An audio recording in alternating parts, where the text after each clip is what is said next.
Halo, selamat malam. Putusan kedua Mahkamah Konstitusi terkait dengan batasan usia Capres-Cawapres mengejutkan. Pasalnya sebagian besar orang menilai bahwa putusan pertama tersebut adalah putusan yang final. Namun kemudian ada beberapa perkara lain yang kemudian diputuskan dan meloloskan ada usia Capres-Cawapres di bawah 40 tahun dengan norma sedang menjabat sebagai kepala daerah. Benarkah kemudian keputusan MK ini adalah karpet merah bagi Gibran Rakabuming Raka? Kita akan diskusikan lebih jauh pada malam hari di Talk Politics with Reinhard. Saya Reinhard Sirait.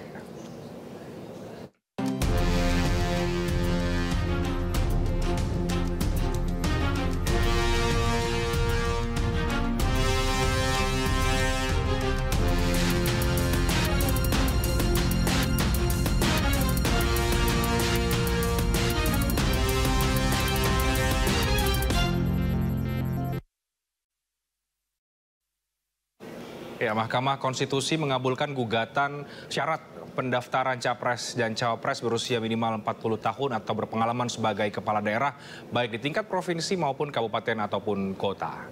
Putusan ini merespon permohonan uji materi undang-undang pemilu yang mengatur batas usia minimal Capres dan Cawapres, artinya mereka yang berusia di bawah 40 tahun tetapi pernah atau sedang menjabat sebagai kepala daerah bisa melenggang di Pilpres.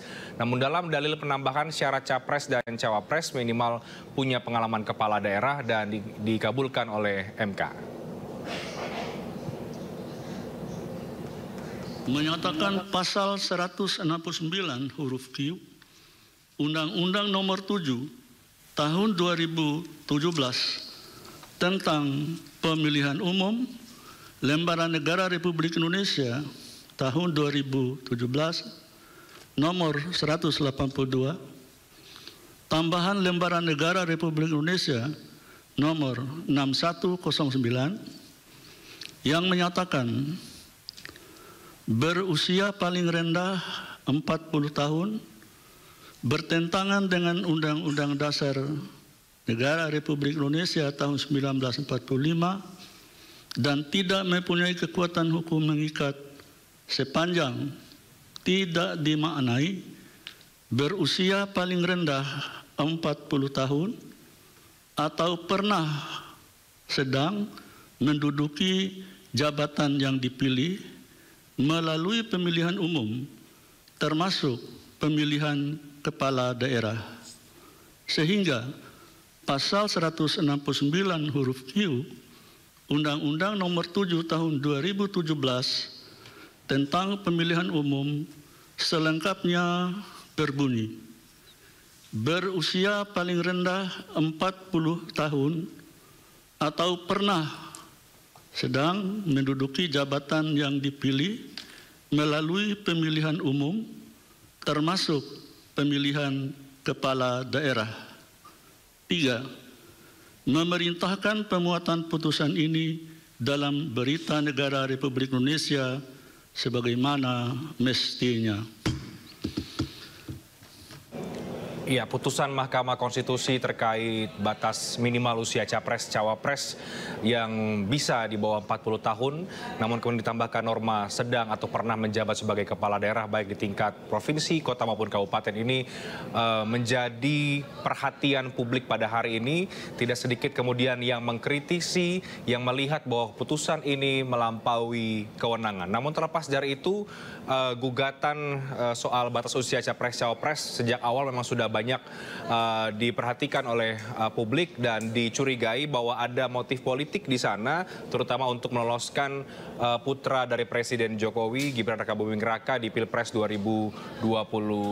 Benarkah kemudian putusan ini memang menuju ke arah sana? Dan bagaimana kita melihat lebih jauh lagi putusan MK yang mengubah batas usia Capres-Cawapres untuk pemilu presiden berikutnya? Kita akan diskusikan pada malam hari di Talk Politik with Reinhard. kami live malam hari ini bersama dengan dua narasumber. Ada Bang Yusuf Lakaseng dari Ketua DPP Partai Perindo. Bang Yusuf, selamat malam. Ya, selamat malam Reinhardt. Dan juga ada Bang Ray Rangkuti, analis politik Direktur Eksekutif dari Lingkar Madani. Selamat malam Bang Ray. Selamat malam Bung. Kita hari ini tentu ya melihat Bang Ray dan juga Bang Yusuf bagaimana putusan MK yang mungkin bagi sebagian pihak mengejutkan, tapi mungkin bagi sebagian yang lain sudah terprediksi. Saya mungkin mau mulai dari Bang Ray Rangkuti dulu nih. Ini apa isi hati dan pikiran Bang Ray Rangkuti ketika akhirnya MK memutuskan bahwa gugatan usia batas minimal capres-cawapres itu boleh 40 tahun ke bawah dengan tambahan norma pernah menjabat sebagai kepala daerah itu? Apa ya gitu. Tapi menurut saya banyak jadi kritik terhadap putusan ini gitu. Bukan saja karena substansinya, tapi juga karena prosesnya kan. Seperti yang kita tadi sudah menyebut, ada nuansa politik yang kelihatan kuat. Kemudian diperkuat dengan pernyataan Saldi Isra, salah satu hakim konstitusi dalam hal ini gitu ya. Lalu kalau kita baca lagi soal formalitas pengajuan ini sebetulnya juga agak menarik gitu karena si pemohon ini tidak mendalilkan sebetulnya apa kerugian dirinya terkait dengan pasal ini gitu loh. Nah, cuman dia mendalilkan keuntungan dirinya karena dia bisa memilih seseorang yang menjadi fansnya gitu loh, yang dia sukai gitu. Padahal di dalam ketentuan DMK itu harus dinyatakan sebab akibat dari kerugian si pemohon terkait dengan pasal yang diajukan. Nah, sejauh yang saya lihat dan dibaca, kelihatan si pemohon belum mendalilkan apa yang menjadi kerugian dari dirinya. Tapi ada memang positifnya kalau dikabulkan, yaitu dia bisa mendukung orang yang dia sukai gitu. Padahal mestinya yang pertama itu dia harus diajukan adalah Anda sendiri ruginya di mana. Itu dulu. Dan Anda sendiri manfaatnya di mana kalau ini. Itu dulu sebetulnya yang ditanyakan ketika terjadi proses pembahasan pada pokok ya materinya ya, pokok materialnya ya, bukan pada substansinya gitu ya. Nah, ini menarik. Karena kalau begitu nanti mestinya setiap orang juga yang bisa mendalilkan karena dia suka seseorang datang ke MK mestinya bisa diperbincangkan itu, bisa diuji bisa diterima tuh. Misalnya apa gitu? Misalnya kan selama ini misalnya soal uji materi tentang presidential threshold, parliamentary threshold itu ditolak ya karena sebagian dari pemohon itu dianggap oleh MK tidak memiliki kerugian konstitusional langsung gitu loh. Itu salah satu alasan mereka. Anda nggak bisa dibuktikan ya Anda memiliki karena misalnya saya mengajukannya, kan saya bukan anggota partai, bukan anggota legislatif, bukan macam-macam dan seterusnya itu. Jadi di mana kerugian konstitusional secara langsung, itulah yang mengakibatkan kemudian gugatan saya ini ditolak gitu. Lah ini si pemohon nggak bisa mendalilkannya kecuali saya suka gitu. Artinya mestinya Gibran ini, kalau misalnya Gibran yang mau maju gitu ya, mempergunakan pasal ini, mestinya orang inilah yang harus maju ke depan untuk mendalilkan bahwa dia dirugikan. Karena tidak bisa maju begitu. Tidak maju karena dia sebagai kepala daerah yang mungkin dia merasa berprestasi macam-macam, ada pasal ini sehingga tidak bisa didorong sebagai calon kepala daerah. Jadi secara substansi hukum dan proses secara Anda ini sudah formilnya nih. Formilnya juga sudah. Kalau ini sebetulnya secara formil ini sudah menurut saya sudah layak ditolak. Kenapa? Karena yang bersangkutan nggak menyebut kerugian konstitusionalnya dengan sebab akibat di dalam peraturan, di dalam undang-undang loh ya. Bisa dijelaskan sebab akibatnya. Jadi ada hubungan langsung tuh. Dia rugi kalau pasal ini tetap diperkenankan gitu. Nah, itu misalnya. Nah, yang kedua adalah kalau kita mulai ke substansi ini, kan disebutkan di situ adalah soal usia 40 tahun harus dinyatakan inkonstitusional, bertentangan dengan undang-undang selama tidak gitu. Berarti kalau kita potong saja di kalimat ini agak aneh karena sebelumnya MK mengatakan tidak bisa menerima gugatan pemohon yang lain terkait dengan batas usia. Karena menurut MK batas usia ini open legal policy. Lah sekarang di sini dia sebut ini inkonstitusional kata dia. Yang 40 tahun itu inkonstitusional kalau tidak dikaitkan dengan pasal ini gitu loh. Perasa baru itu gitu. Norma tadi itu. Norma baru itu gitu kan. Aneh. Loh kalau ternyata ini 40 itu inkonstitusional kalau ada syarat tambahannya, mestinya dia terima 35 itu. Dia terima itu. 35 pun inkonstitusional karena nggak ada syarat, nggak ada pernyataan ini. 25 juga inkonstitusional kalau nggak ada pernyataan ini. Itu harus kembali ke asal tuh berarti. Setiap orang yang punya hak pilih bersamaan dengan itu dia punya hak dipilih.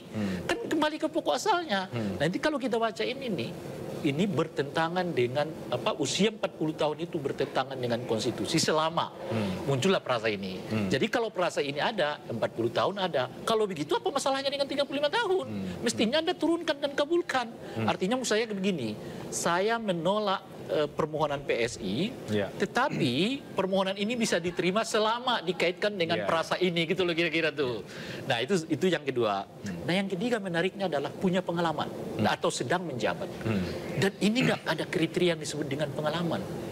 Kepala daerah yang menjabat setahun tiba-tiba diberhentikan, besok dia bisa calon presiden loh. Karena sebetulnya begitu kan, padahal dia diberhentikan, dimakzulkan kan gitu. Atau kepala daerah yang pernah terlibat kasus korupsi, baru setahun ditangkap KPK. Setelah dia selesai masa hukuman, 5 tahun dia itu dulu jeda kan, sebagaimana ketentuan Mahkamah Konstitusi. Tahun berikutnya dia bisa jadi calon kepala daerah, jadi calon presiden. Padahal mantan koruptor, misalnya begitu ya. Dan atau kasus karena orang mengaitkannya dengan Gibran, kita sebut saja dulu dengan misalnya kasus Gibran. Gibran ini baru 3 tahun menjadi kepala daerah, wali kota di Solo. Lalu kira-kira prestasi semacam apa yang ia miliki? Satu, pengalaman seperti apa yang bersangkutan miliki? Kan itu pertanyaannya. Kalau menurut saya, mestinya ada batasan yang tegas. Misalnya mengatakan pernah punya pengalaman setidaknya 2 kali masa jabatan di wali kota, kan kira-kira gitu. Jelas ukurannya itu apa. Dan atau 1 kali masa jabatan di tingkat provinsi alias gubernur gitu. Itu lebih jelas gitu loh. Lah orang ini kalau dengan perasa kayak begini nih, ya Anda jadi anggota DPR nih. Misalnya ya, terpilih besok kita kan Februari gitu. Mas seperti sekarang nih, jadi caleg nih. Besok tiba-tiba belum ada pendaftaran calon presiden. Anda anggota DPR baru katakan 4 tahun sebagai anggota DPR, Anda jadi calon presiden? Boleh. Meskipun usianya baru 35 tahun dan seterusnya. Jadi agak repot ini. Nah yang terakhir, ini agak konfliktik menurut saya ini. Karena apa? Karena perasa tambahan yang dibuat oleh Mahkamah Konstitusi itu membedakan antara pemilu dengan pilkada. Kan disebutkan di situ itu adalah melalui pemilihan umum, ya kan? Atau jabatan pemerintah melalui pemilihan umum dan atau pilkada. Padahal situasi yang terbangun sekarang ini sebetulnya menyatukan pilkada dengan pemilu gitu. Dengan putusan MK ini mempertegas lagi bahwa pilkada itu bukan rezim pemilu dan pemilu itu bukan rezim pilkada. Padahal tujuan kita udah mulai menyatukan ini karena tidak ada lagi beda sama sekali antara pelaksanaan pilkada dengan pelaksanaan pemilu. Semua pelaksanaan pilkada itu sama dengan pelaksanaan pemilu dan oleh karena itu tidak layak dipisahkan, sebaiknya malah disatukan. Putusan MK ini membuat keduanya makin tegas adalah 2 jenis pemilihan yang berbeda. Jadi ada banyak sebetulnya pertanyaan ya Bang Rey di balik putusan ini. Ini baru dibaca sekilas loh ya. Kita belum baca belum dibaca secara detailnya. Bang Yusuf Lakaseng, kita tahu bahwa setelah putusan itu dibacakan ada banyak sekali kritik yang muncul ya dari pakar, kelompok masyarakat, mahasiswa yang kemudian juga mengaitkan bahwa ini menuju ke politik dinasti yang banyak sekali pandangan menuju ke arah sana. Apakah kemudian juga Bang Yusuf Lakaseng melihat ini memang keputusan yang menimbulkan pertanyaan besar dan memang mengkritik dari keputusan ini sendiri? Ya kita bisa lihat pas itu diketuk palu ya, frasa baru di mana membolehkan yang pernah jadi kepala daerah ikut bisa walaupun usianya belum 40 tahun dicalonkan sebagai calon presiden atau wakil presiden. Kan memang kita lihat suara publik kan semakin kencang dan menurut saya ada 2 yang dirugikan di sini. Yang pertama adalah Mahkamah Konstitusi sendiri. Ya. Mahkamah Konstitusi ini kan dia penjaga konstitusi. Ya. Nah sekarang Mahkamah Konstitusi seperti masuk dalam lingkaran politik. Jadi dia sudah mendegradasi dirinya dari the guardian of constitution menjadi Mahkamah Keluarga diplesetkan oleh publik kemudian menjadi alat politik. Yang kedua adalah ada kerugian besar di pihak Presiden Jokowi. Dia akan dituduh termasuk mencoba membuka jalan untuk hadirnya sebuah dinasti politik. Orang kan bilang bahwa mendebat, bukan dinasti politik kan juga nantinya dipilih. Dalam politik modern, dinasti politik itu menjadikan yang namanya formalisme demokrasi tinggal hanya sekedar formalitas saja. Semuanya sudah disetting, semuanya diatur. Dan sepertinya kesimpulan itu menjadi terbenarkan dengan peristiwa ini.